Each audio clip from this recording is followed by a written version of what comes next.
এখন আমি আপনাদেরকে জানাবো অত্র এলাকার নির্বাচনী যে হালচাল।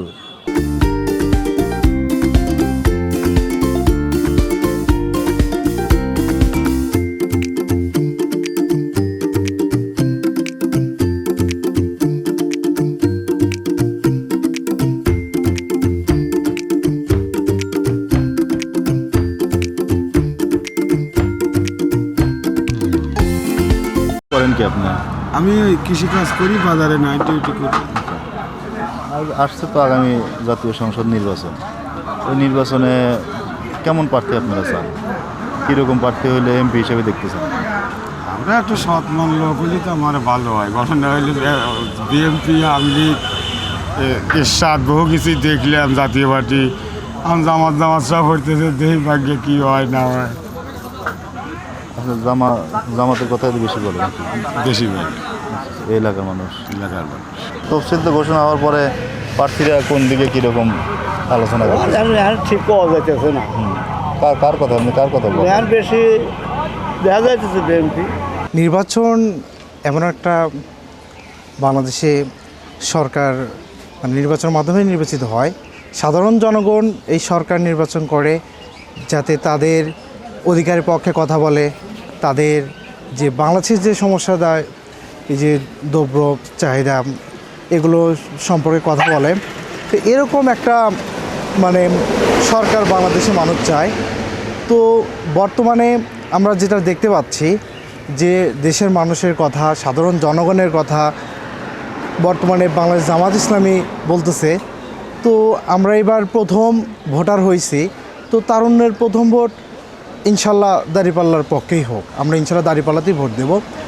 আর উল্লাপাড়া আসনে তো অনেক প্রার্থী আছে, তো এর মধ্যে আমরা ইতিমধ্যে যেটা দেখতে পেয়েছি যে মৌলানা রফিকুল ইসলাম খান ইতিমধ্যে আমাদের কাছে এসেছেন।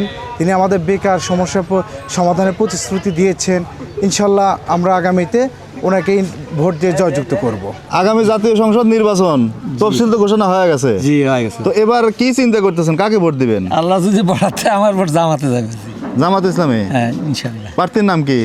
প্রার্থীর নাম অনেক রফিকুল খান। ও তাকে কেন ভোট দিবেন? দেব ইসলামী হিসাবে আমাকে আর মুসলমান যায় তো আমরা ইসলামের মধ্যে থাকবো, এই আমরা ইনশাল্লাহ নিয়ত করছি যে তারুণ্যের প্রথম ভোট আমরা দাঁড়িপাল্লার পক্ষ, এই আর কি। আমরা অনেকে দেখেছি, অনেক দল দেখেছি, এবার সবাই ইনশাল্লাহ নতুন একটা দলের আশা ব্যক্ত করছে যে আমরা এমপি হিসাবে এম আকবর আলীকে দেখতে চাই। এম আকবর আলী এবং মাওলানা রফিকুল ইসলাম খান, কাকে এমপি হিসেবে দেখতে চান? এমপি হিসেবে যে আকবর আলী মনে করেন আমাদের এখানে এলাকার সব পরিচিত আমরা দাম। আচ্ছা আচ্ছা। কিন্তু এতদিন আমরা তাকেই সম্মান করছি, কিন্তু এখন আমরা আবার নতুন দল, আমরা জামাতে দাঁড়িপাল্লায় ভোট দেবো। আমাদের আর কিছু বলার নাই। নির্বাচনের তফসিল ঘোষণা হয়েছে, তো সেই হিসেবে উল্লাপাড়াতে কে বেশি জনপ্রিয় বা কাকে মানুষ এমপি হিসেবে দেখতে চায়? আমরা তো সব দলই দেখলাম। তো আমাদের তরুণরা এখন সবাই উদ্যোগ নিচ্ছে যে জামাত ইসলামে আমরা এবার ভোট দিব, ভোট দিয়ে দেখবো যে জামাত কী করে আমাদের জন্য। দুই দলই তো দেখলাম, আওয়ামী লীগও দেখছি, বিএনপিও দেখছি। এখন আমরা তো তরুণ ছাত্র সমাজ, আমরা বিগত 17 বছর তো ভোট দেওয়ার সুযোগ পাই নাই, যার কারণে জুলাই আন্দোলনের পরে আমরা সবাই চিন্তা করছি যাদের মাধ্যমে সন্ত্রাসী, চাঁদাবাজ, দুর্নীতিমুক্ত হবে সেরকম প্রার্থী আমরা বেছে নেব। সেই হিসাবে আমরা তরুণ সমাজ উল্লাপাড়াতে মাওলানা রফিকুল ইসলাম খানকে চাচ্ছি দাঁড়িপাল্লা প্রতীকে।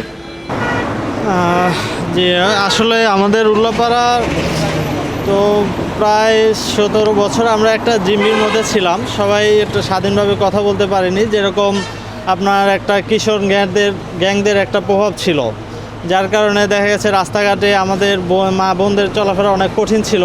আমরা চাচ্ছি উল্লাপাড়াতে যদি আমরা একজন সুষ্ঠু প্রতিনিধি নির্বাচন করতে পারি, তাহলে আমাদের রাস্তাঘাটে যে অনিরাপত্তা ছিল আমরা সেগুলো ইনশাল্লাহ মুক্ত হব সেগুলো থেকে, এবং আমাদের মা বোনদের চলার পথটা অনেকটা নিরাপদযোগ্য হবে বলে আশা করি।